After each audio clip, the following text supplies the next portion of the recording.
Now over to the economic impact of COVID-19. Canada's summer cruise ship season has been officially canceled. Today, the feds extended their ban on overnight ships carrying more than 100 people until October 31st. The ban was implemented back in March when international cruise ships proved to be hot zones for the spread of coronavirus. The announcement is a big blow, though, for coastal communities, which receive hundreds of thousands of cruise ship passengers every season. So will the feds do something to cushion that blow? Marc Garneau is the Minister of Transport, and he's in Montreal. Hi, Minister Garneau. Good to see you again. Good to be with you, Vashi. Minister, I want to start off on the decision that you made where cruise ships are concerned. And I'm wondering if you can share with us what data you saw that led you to make the decision to extend that ban. Well, as you know, we put the ban in a couple of months ago, and it was going to go till the 30th of June. And that was with the knowledge that we would be watching the situation, how COVID-19 progressed during that time.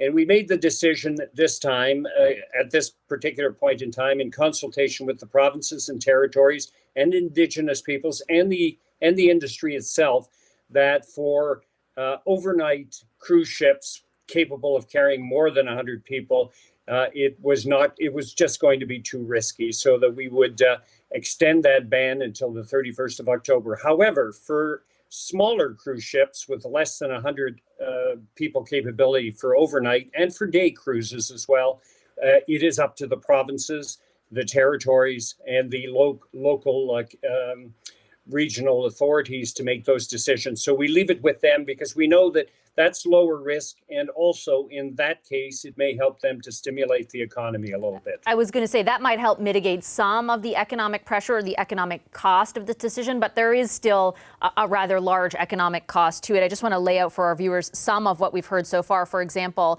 the estimated impact to BC from the delayed season to July 1st only was nearly $1.5 billion, according to the Port of Vancouver. The Atlantic Canadian Cruise Association says that last year, more than $373 million in direct and indirect impact. There was that much money in indirect and direct impact to the economies of the 4 provinces last year. They're thinking that could be something that they obviously have to forego this year. What plans does your government have to help those communities deal with the loss in revenue that they're going to see?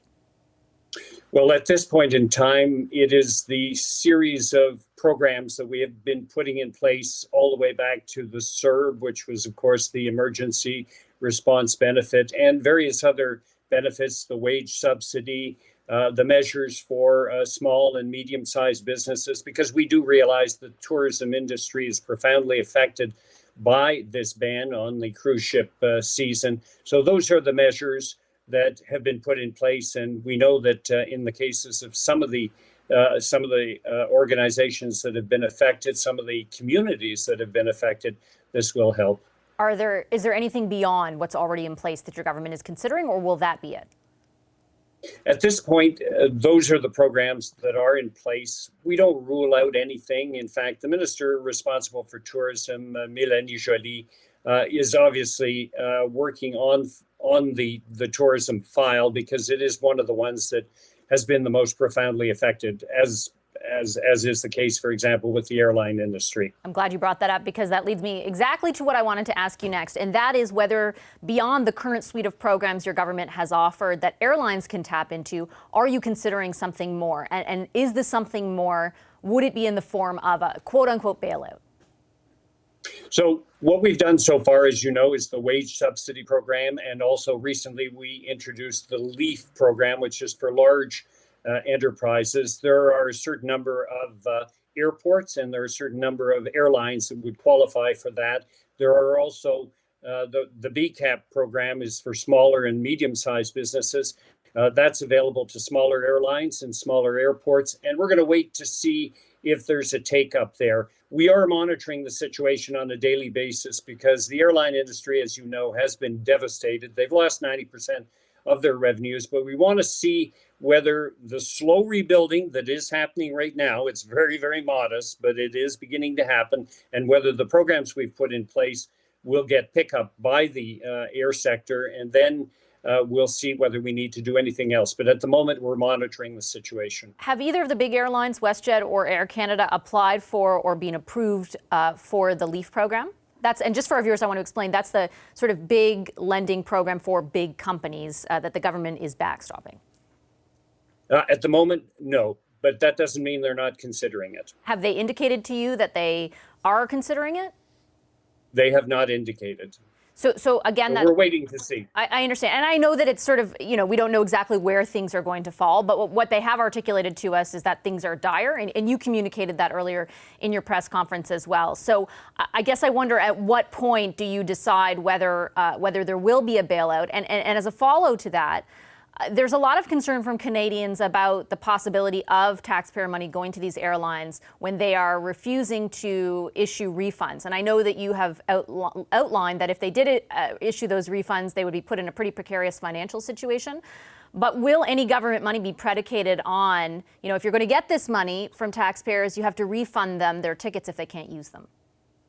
So let me just say that as Minister of Transport, I consider it to be a fundamental priority for me to ensure that when we do come out of this pandemic, that we are still going to have an airline industry in this country, and that it will be able to pick up where it can and to rebuild over time, because the airline sector in this country is vitally important for the economy of this country. We're the second largest country on earth. We need that airline industry to be there. Imagine no airlines, or imagine very few airlines, and not just big ones, but also small ones. This would have a very profound effect on Canada and its economy, its ability to link businesses. And that is my driving concern at the moment. That's why I'm monitoring the situation very carefully. We'll see how things evolve in the days and the weeks to come, and we'll take it from there. Given what you've seen so far, though, about the impact on this industry, is there any way it makes it out to that scenario that you just painted, makes it out to the other side without some government help? Well, we'll see whether they avail themselves of the LEAF program and the BCAP program, and some of them have used the wage subsidy program, and we'll see how the slow pickup in travel begins to perhaps improve the situation. But if it takes too long, and if they are not able to make use of certain programs, we'll certainly need to take that into consideration, because, as I say, we want them to be there when we come out of this. And respectfully, Minister, before I let you go, you didn't answer whether or not government money or taxpayer money would be predicated on the airlines issuing refunds. I know that you're not going to force them now, but if that were to be the scenario, would you then? Well, as I said, and I've said it many times, I understand and sympathize with people. I have family members in the same situation. At the moment, the CTA, the Canadian Transportation Agency, has deemed that it is appropriate, although it's non-binding, for vouchers to be given out. We have noticed, for example, that Air Canada did improve its offer in terms of the vouchers, making them transferable, allowing people to cash them in for points with a bonus, making them without an expiry date. Those kinds of things are improvements. So I think they're trying to get out there and improve the situation. But I understand some people want their money back, and I'm very, very conscious of that at the moment. And we know that it's important to have the airlines going, but we also realize that's important as well. So we're trying to balance the two things. And from the Canadians I speak to, especially if their money ends up going to bail out airlines, they want to make sure they get that refund back.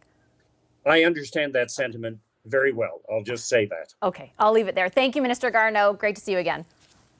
My pleasure, Vashi.